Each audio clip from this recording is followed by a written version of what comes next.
This is Uncommonly Remarkable. We have surprisingly casual discussions about the lives and notable accomplishments of community leaders, entrepreneurs, and everyday folks like you and me. Think of this podcast as an opportunity to learn something new and to pick up on an entrepreneurial tip or two through open conversation. I'm Artis Beatty. I'm a doctor of optometry and the chief medical officer for My Eye Doctor OD.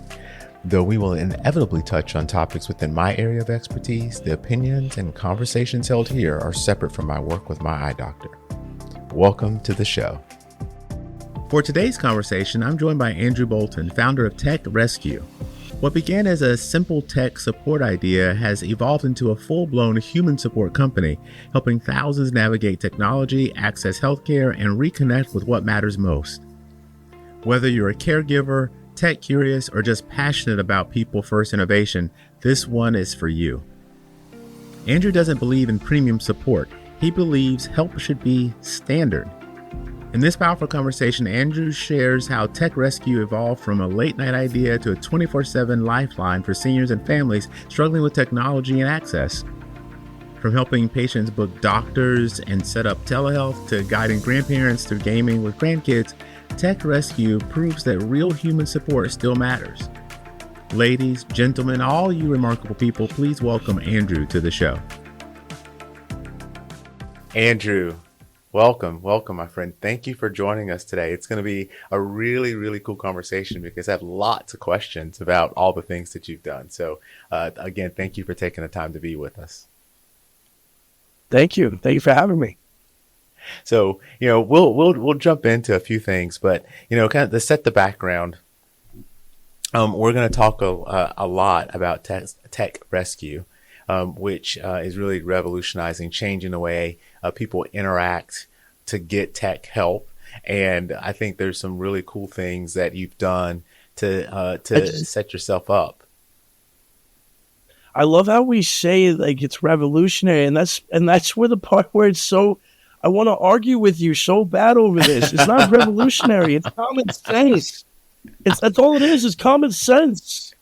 And I think that's fair. I think that's fair. But it's one of those things where there are a lot of things that you look at and you go, man, that is so sensible. Is the way that it should be.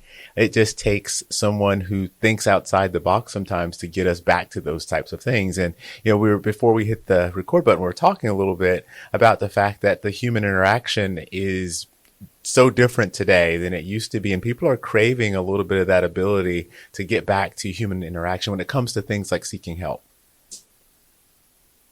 Yeah. Because at the end of the day, there's just too much.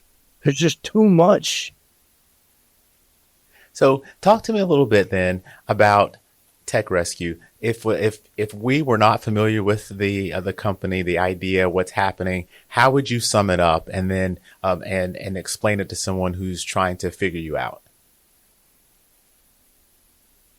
Tech Rescue simply is a 24-hour technical help support line. 24 hours a day, 7 days a week. You call 855-250-8586. And you get a real person on the phone. You have Bluetooth connectivity. You're trying to get skins on your latest adaptation of Star Wars, the Old Republic that got released. I have a complete story about 65-year-olds in this that will tie into that kind of idea, that kind of question where you were going. I could see it. But we gain access to your laptop, phone, or tablet, and then we take care of the problem right then and there. Easy peasy. So you get your time back. Instead of helping stop whatever you're doing, go and help mom with the printer. Go help your dad with, maybe a sports bet that you would rather be doing something else. We take care of it. Plain and simple. They call us up. We take care of it for them. We use a third-party encrypted source link that gains us direct access to the computer. Once that link is broken, we can't gain access to it ever again. And we're HIPAA certified, so we can also handle medical questions. So we can also help somebody, which is actually another interesting point. 14% of our senior citizens 65 and older in this country do not have access to any medical help whatsoever because of Maybe they're the last ones of their family alive and no one knows about them. Maybe they have records that are misled. Maybe they are, in an area where it's not easy to get to.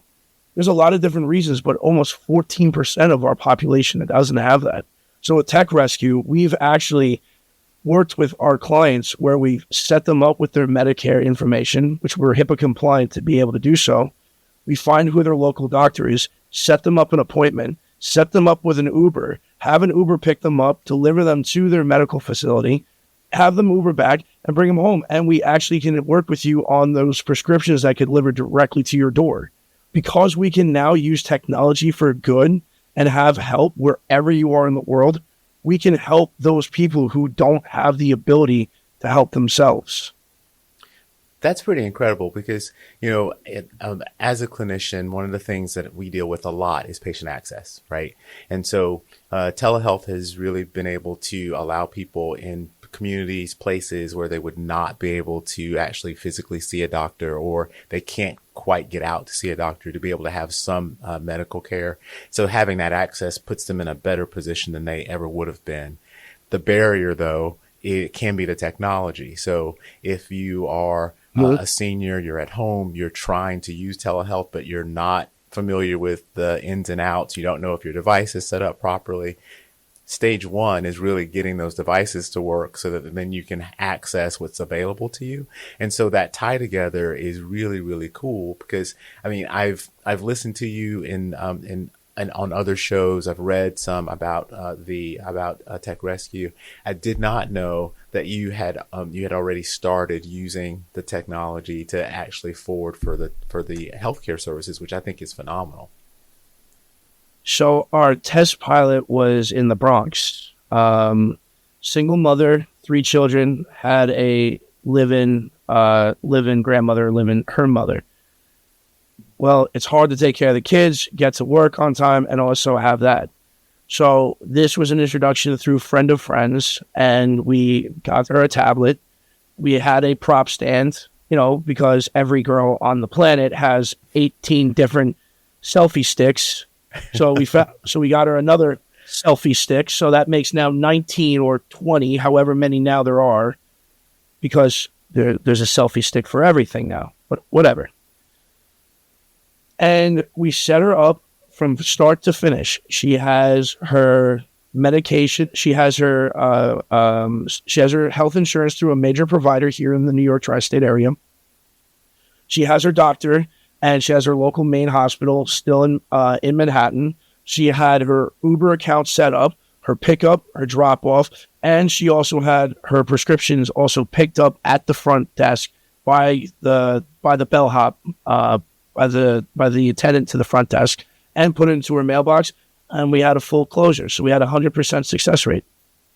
And Incredible. We knew that from that on, then we roll that out to the rest of the country. There's no way that if we can do it here, there's no way that we cannot do it anywhere. So if you have Bluetooth, Wi-Fi, or data, and you have connectivity, if you can see this, we can get to you and we can help you. So tell me a little bit, though, about what was the impetus? Like, where did you get the idea or find or figure out that people needed this type of service?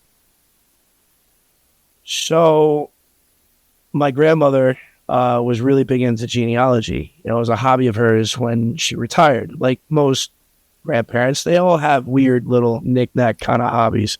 Anyway, well, when MySpace came out, my grandmother became ecstatic with it because she could now find, because we all started connecting each other to each other. This is my cousin, my aunt, my uncle. We started spider webbing all this data, which was public. Mm-hmm.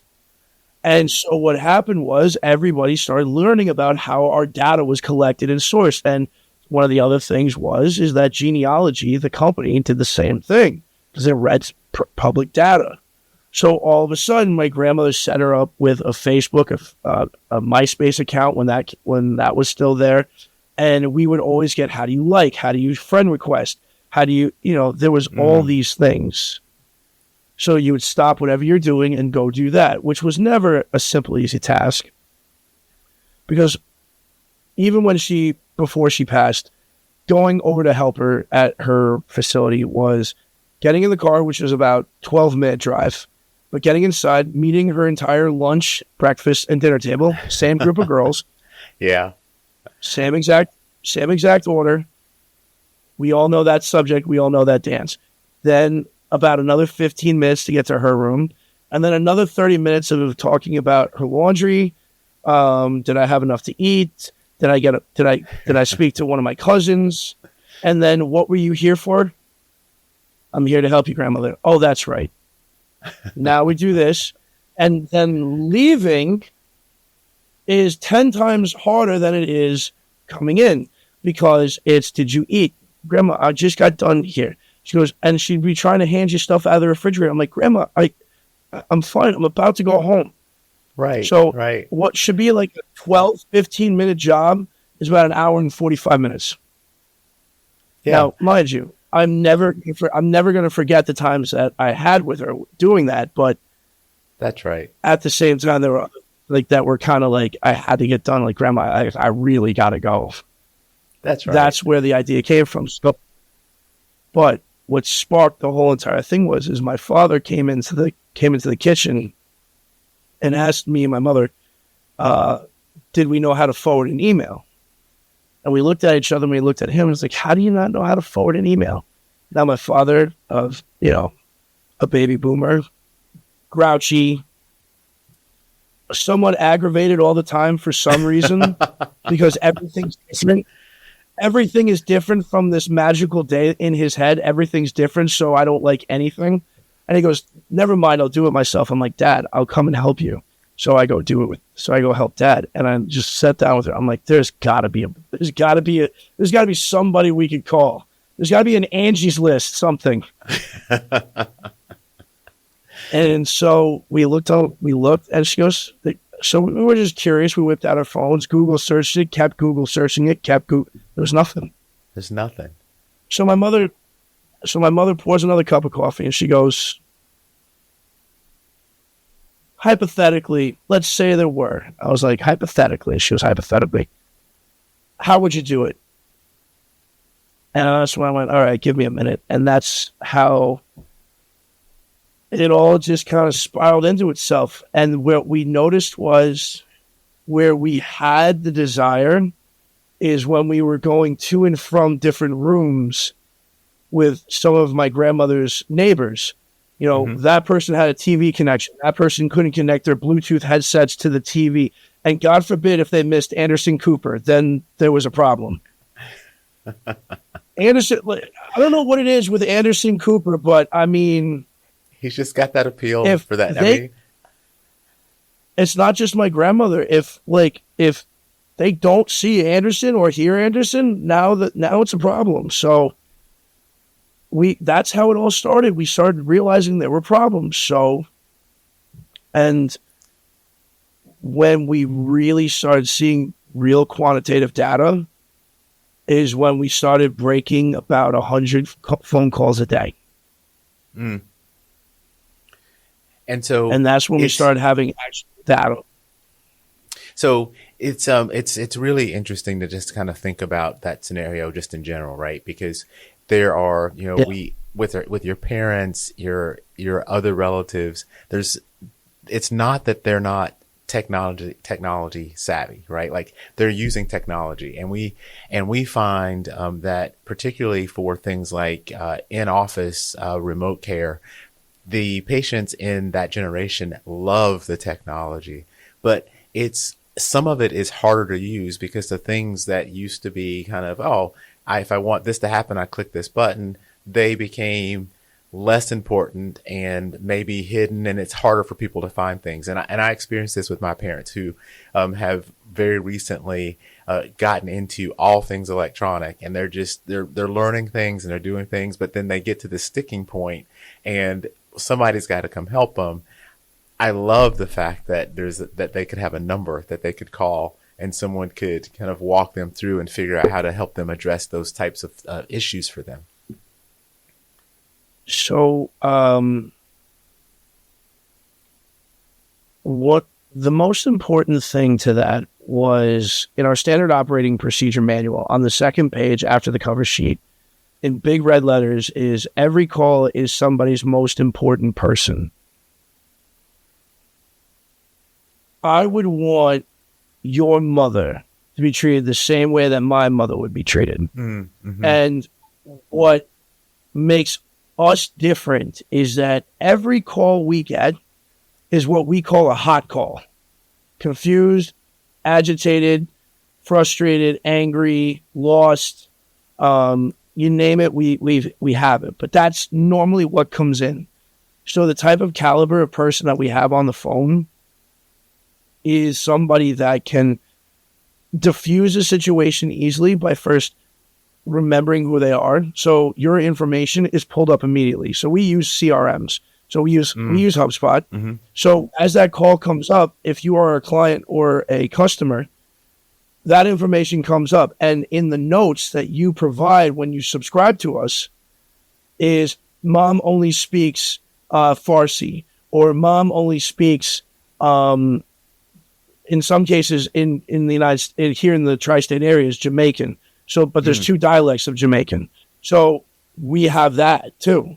So, because when you get on the phone and you're speaking island Jamaican and you're a regular call center, that's it's going to be a very confusing phone call. Yeah. So we treat that person the way that you would treat that person, because you're giving us that information. Like, mom's sometimes hard of hearing, so you're going to have to speak very slow. That's on the information. So it'd be, hi, Mrs. Anderson, how are you doing? Oh, wait. And then wait. And then, because that information is already there. Are the vast majority of your clients signed up by a relative, or do they sign, or what's your mix of they signed up themselves versus they were signed up by a relative? So so we don't contain any real information except just regular data points. So our typical age demographic that signs up is the age group of 37 to about 56 is that bell curve that subscribes. But then when we have our notes for our end users, it's in like the 72. Like the bottom end of the bell curve is about 60, but the end user is about 72, and it tailors off to about 89, 88, which I think is where we're seeing averages in terms of life expectancies are. But since we've only been around 2.5 years, I'd like to see like a 5-year, 7-year average, because also that could also tell us that data too could be also useful in terms of where we see this major gap in terms of technology usage, right? So if we're seeing our end user, if we're seeing our purchasers, right, let's say 42 to 56, right? We have a group here of a demographic of people that have cognitive awareness of technology, have usability of technology, and have teachable skills, really, because they're tired of doing it, right? So they're purchasing it. And then we have the age demographic in where we find that people are less savvy in technology. So we have that data where we can look at the two different demographics. This group that is teachable, that can teach, and this group here that is lacking. So that's where we can see where our age group is. And maybe based off that information, because we said we're allowing to disclose a lot of that data, maybe universities in different fields can look at that data and say, okay, there's this group of Americans or this group of seniors that are hungry for information but don't understand. So you can develop maybe teaching classes for continuing education based off of that data. See, data is just data. It's much like any argument in terms of whether, fires are good or bad. Data is just data. It's what you use the data for. That's what makes everything good or bad. And your access to data, the things that you're collecting, I think you're right in that there are probably a lot of unasked questions that will have answers based on some of the data you're collecting, the information that you're learning. When you, as an example, if you think about where people are most likely to ask for help, what are you seeing there from a usage perspective? Are there trends for what people run into most?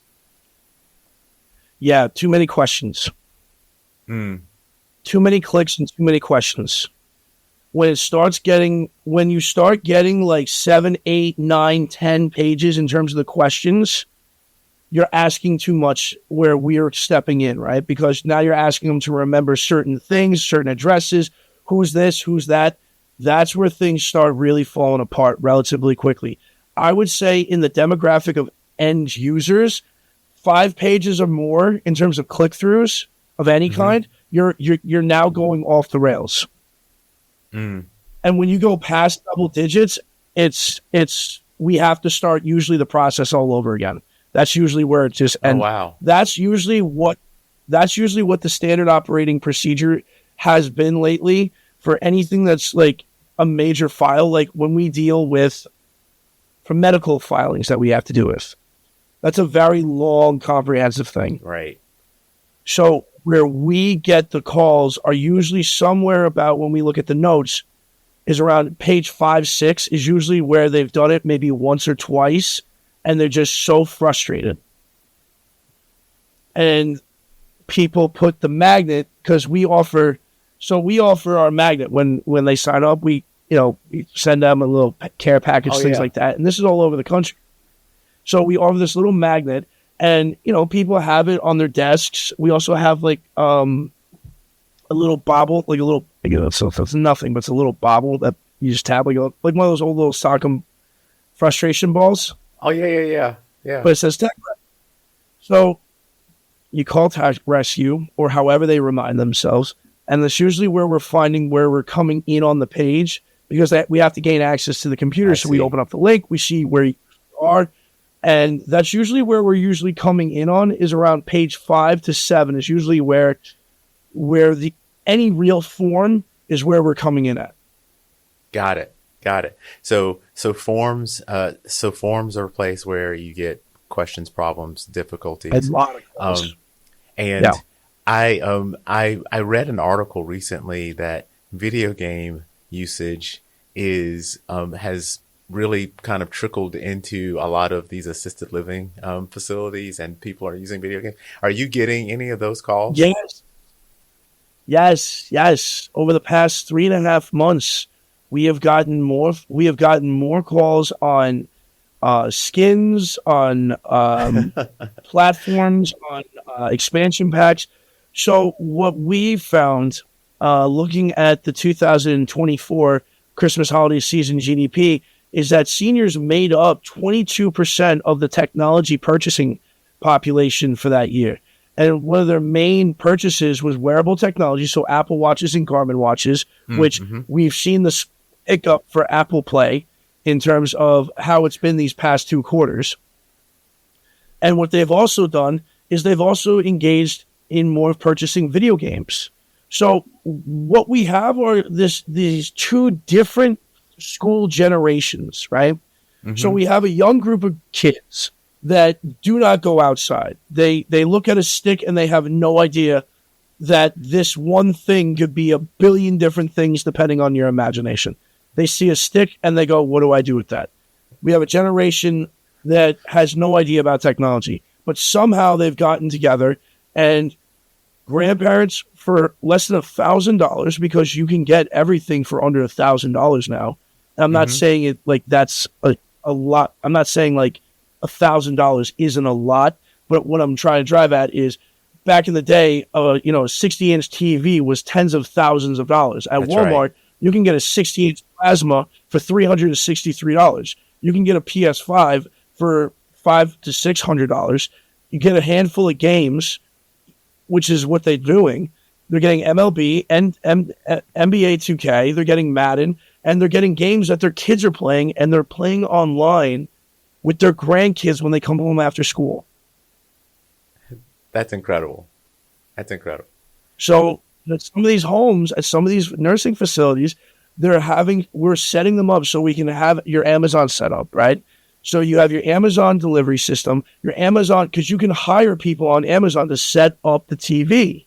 Oh, that's right. So so as a third party, we're on their Amazon account, getting the TV, getting the PlayStation or the Xbox, getting a couple of games, getting the controller, getting the TV stand, getting the TV, and then hiring the team to do it, set up the day and time, and do it.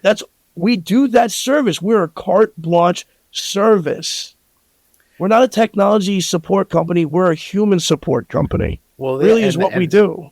And I think that part is just absolutely amazing, right? Because, because I think the starting point didn't include all these services, and then you started and you've just grown into all of these things based on the needs that you were. You want to know how what really actually kind of started it was we were just going to do like the simple things, but then somebody called me up on my cell phone saying that they had a woman that was trying to do a project, something similar to this, but a little bit differently, setting up a home ring system and technology.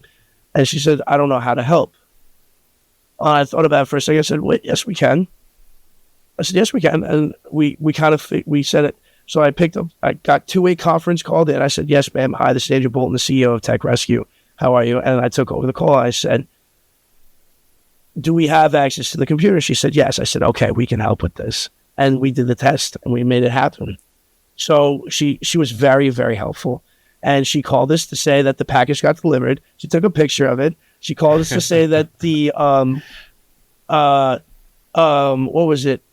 Husband for Hire, which was a local, like local, handyman service. Handyman service, came around, installed the ring camera, installed the camera and the button, tested it, and she called us and she sent a picture, and I said, there we go. And it worked. We can do it. We can do it. If we have access to you, we can help you. And that was the idea that led to the medical idea, is that if we can do this, then we can do that. And that's where I think what I hope, not for the profit, because my mother donates a lot of our profits. There's a story behind that too. But what I hope is that if we can start doing a little bit of the opposite than what I did before in my past life, where we generated alpha for the sake of generating alpha. But if we can start doing some good while making a profit, then maybe we can start building the new formula that can start, because I think in my own personal belief, and this is and it doesn't have to do with business and it doesn't have to do with anything else, but I think in my own personal belief is that we've gotten very comfortable at making money the fast and dirty way. And we have everything around for it. Don't tell me I'm wrong, because take a look at what's going on around you. Yeah. If you feel good about any company, please. What I'm trying to drive at is, it's a great point. If we can start generating alpha or generating profit based off of users' wants and needs, which we're addressing, right? What are we really addressing? The technology is the catalyst. The technology is the catalyst. In the medical field, right? We're looking at a diagnosis. What are we really looking for? We're looking for our root causes. Yep. What do we solve? Our root cause is that we are completely disconnected and we are numb to society. So a company like mine should not exist. Why? Because if we were actually connected to one another, my service wouldn't exist. Yeah. It's the snake eating its own tail. That's a really interesting way to think about it, because I think we've seen society kind of make these big swings, right? So we went from rural America to moving into the cities. We built really big city life. Then we saw suburban life start to happen, and now you see a lot of people deciding that they're going to be they're going to homestead, right? They're going to move out into these larger places where they have space. And it's not, I don't think, because they don't want to have human interaction. I think it's more that they want to be able to control what kind of interaction they have, right? If you look at it, what did we do when we came to America? We pioneered west to get away from what? What comes around goes around. Yeah. It's this. We're doing it all over again. We're spreading out. Why? Because we got congregated too much together. And we've lost touch with what really is important. And that's what Tech Rescue is the fact that we're not just a tech support company, we're a human support company. And so one of the things that you said a minute ago about you gave the number that you call.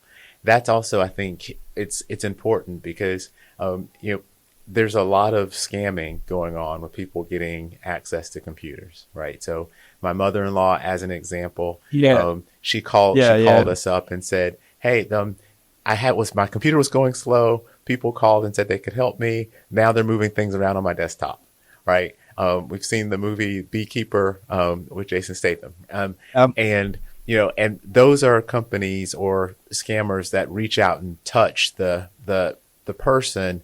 But you guys don't initiate those calls. The person initiates those calls, and I think that's a security feature, right? Yes. So we do the only outbound messaging that we do is our marketing and sales. And the only way for us to gain access to your computer is that you are a customer. That somebody, one of your loved ones, has signed you up for it, and they've probably told you about it. Or you signed yourself up. And the only way for us to begin that process is that you yourself call and ask for help, and you already have whatever it is open, and then you would receive our message from us, and then you would click the link, and then we would then gain access to it. And once we break that connection, we cannot gain access to that computer or that device ever again.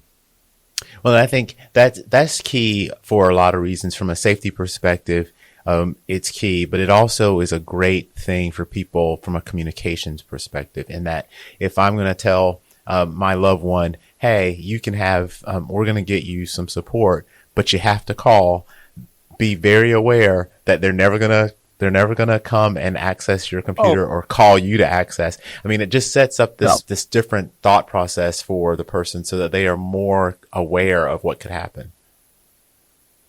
And one of the things that we try to do as much as possible is educate. So anything that comes even across my desk. So on our social media pages, there's screenshots of my computer seeing our American Express company, email card, coming in saying, a charge point of like 100,000 points has been charged against your account. And I'm like, wait a minute. And you look at the email address and I'm like, no, that's the wrong email address. So we take a screenshot, highlight what you really see, not some pretty, design, which we do make our marketing stuff pretty. But my point being is that even I get them.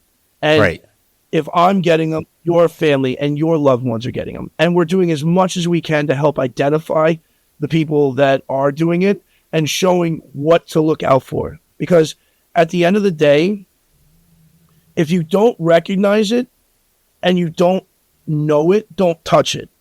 That's the best thing I can ever say to anybody. If you don't recognize the name or you don't recognize anything about it and it just doesn't look right, don't touch it. If it's really important, they'll send it again. Fantastic and super sound advice. So, it feels like you've been expanding the capability, the services that you are able to offer. Looking forward, what's next for you? So one of the things that we're looking forward to next in this particular side of the healthcare side is by 2030, 2035, they're expecting around the third, fourth gen of smart health technology, such as smartwatches, which are supposedly supposed to have these microscopic needles that will be able to read glucose and sugar levels instantaneously and then be able to send that data directly to a, let's say, Google Cloud type of service for your healthcare provider. Mm-hmm. If we can start getting, and I know data is this topic that is scary for a lot of people, like, oh, they're collecting our data. Yes, that's a scary thought. But let me put it also in another way.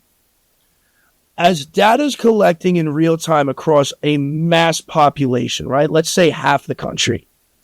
Okay. If we start seeing recognizable patterns, whether it's food, water, activities, environment, we can start identifying key metrics or key indicators that can, one, help create either medicine or help create maybe regimens or plans or even procedures based off of what we see in real time. Absolutely. And that was That going to be my data point. is what Yeah. is going to lead to the future of future medicines, future procedures. So, for another example, we have these new heart devices being produced. Every one of those candidates, let's say, links up on a Google Watch, an Apple Watch, or a Garmin watch. Those electromagnetic pulses are now read in a very specific way because that heart defibrillator is synthetically pumping, right? Mm-hmm. So what does that do over the course of somebody's 10-year lifespan, 15-year lifespan, 20-year lifespan? Because if we're doing things synthetically, we can see what kind of data the body gives us over long periods of time, that maybe we can make better defibrillators, or maybe we can learn on how to keep the heart alive longer, or maybe how to heal it better. These things we will never be able to answer if we don't have the data to ask the questions. I think that point is so massively important. In fact, I had a conversation a few episodes ago with a gentleman who we were talking about this very same thing, in that data aggregation will allow for us to make more real-time decisions around things that are happening than we've ever seen before. And so when it comes to your example of environmental things, so like real-time data on water or nutrition can be real things that can be used to help prevent large catastrophes and really help us understand what works and what doesn't work. Everything from being able to figure out where somebody may have picked up food poisoning and where that and if that's going to affect a number of people, to who's got what cold, and is there a better way for us to treat, prevent, or vaccinate against, right? And so far we've been limited to having to do these long studies and kind of look backwards at things, but being able to collect the data in the real time will put us in a totally different position. It's actually kind of exciting to think about, but to your point, there are lots of people who think, oh, I don't know if I want my data out there, but maybe thinking a little differently about which data is there and how it's used can help people get around that. So if you think about who's collecting what data, think about what is it that they're trying to achieve. If you're worried about your financial data, then worry about where financial data theft would be, which would probably be where the cash is at the end of the checkout line. If you're looking for, in terms of informational data, it'll probably be where you're scanned in, right? Because we're scanning you in, it's probably going to be where you're scanned in. So that information is what's valuable in terms of finance. What we look at, and I say the technology and you, the healthcare side, is that data we look at and say, how can we do things better? And what seems to be the problem, and where can we find the problem? Because we as a society want the best, and we want to be able to heal or be able to do things in a much more efficient way, right? Right. So we can't get there if we don't have the ability to ask the questions that'll get us there. Because with science and technology, we're basically trying to touch the next chapter in the dark, blindfolded. We touch something and get a little bit of a spark that illuminates it a little bit, and we go, oh, okay, like AI. AI is now leading us to quantum computers. Yeah. Quantum computers leads us to what? We don't know yet. And so you're right, and it's gonna continue to evolve. And I think that as people who are really learning and getting comfortable with all the technology that's available to us, we have to be ready to see these things evolve and become different and actively participate. And so if audiences out there, and this is where we have a very active team. I was just interjecting, is that this is where we see a very active senior group. This is a very, very engaged demographic of our society. They are on dating websites. They're engaging in social media. They are engaging in online gaming, such as Fortnite, Battlefield, Star Wars, The Old Republic. They are engaging with a community that consists of a vast demographic of age groups across the world. We are seeing our entire, and this is not to say anything against our technology and what we've done, but the beautiful side of it is we have now connected a world in many different ways through video games. The love of whatever it is that you're playing. You're not going to have to play with everybody across the world at any given time. You're now connected to each other. So that's my whole point, is that Tech Rescue has been a living business case study of why we as a society are so amazing, is because at our core, we just want to connect with one another. Whether it's the love of music, whether it's the love of cars or bikes or craft beer or wine tasting or whatever, or sneakers, we have this desire to connect, and Tech Rescue is a living case study. We have people just looking for help, which means that they're done with bots, they're done with chats, they're done with the idea of optimization. At the end of the day, no, I want help, I'm calling for help, and I better get somebody on the phone. Here we are. I love that. I love that. Andrew, if people want to find you, where do they look? Go to www.techrescue.io, or the number again is 855-250-8586. And that's 24 awesome. Hours a day, 7 days a week. Well, I am actually very excited about Tech Rescue now, because I thought it was an interesting concept when my mind had it boxed into being able to provide basic tech support services for people who are reaching out to need it. But the fact that it's now that it's grown to really include end-to-end services and even healthcare services is amazing for me. And so I will challenge you back, because you wanted to argue that it wasn't revolutionary, but I think that this thing is actually fairly revolutionary. I don't find it revolutionary. Help. And I'll tell you a quick story to end it. I actually argued with one of my board of directors that said, it's a great premium service. I said, help is not a premium service. Help is not premium. Period. End of discussion. No, we are not. If there's a line that we're going to stop at, because, the old joke is like, how the world's gone crazy, where's it going to stop? Well, my line in the sand is help is not a premium service. Love that. We're helping you save time, but help, the aspect of us trying to adapt to meet the needs of our clients, no. That we do not consider that premium. That is standard, because how I treat your mother is how I treat my mother, and how I would want one of my call agents to handle to deal with. Listen, fellas, I know she's a lot to deal with. I know, but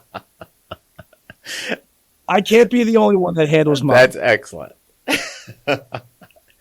Andrew. But the point is that that's not a premium service. That's standard across the board. Period. End of discussion.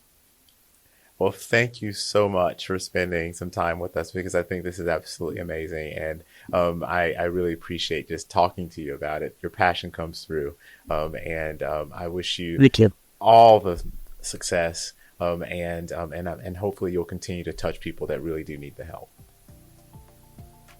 We're here for as long as people need us. That's basically it. Perfect. If you've made it this far, then I have to thank you for your time. I hope you learned something new and enjoyed listening to the discussion as much as I enjoyed having it. I'd love to hear from you about the show, because we're working hard to bring you great content, and the feedback helps us get better. Let's do that one more time. I want to change the phrasing. If you've made it this far, then I have to thank you for your time. I hope you've learned something new and enjoyed listening to the discussion as much as I enjoyed having it. I'd love to hear from you about the show, because we're working really hard to bring you great content, and the feedback really helps us get better. If you like what you've heard or watched, for those of you who are streaming out on YouTube, then take a split second to give us a thumbs up or a like. It really helps other people like you find the show too. And no one likes to miss out on the good stuff. So go ahead and subscribe and hit the notification bell so you don't have to wonder when or if there's a new episode. And until next time, stay remarkable.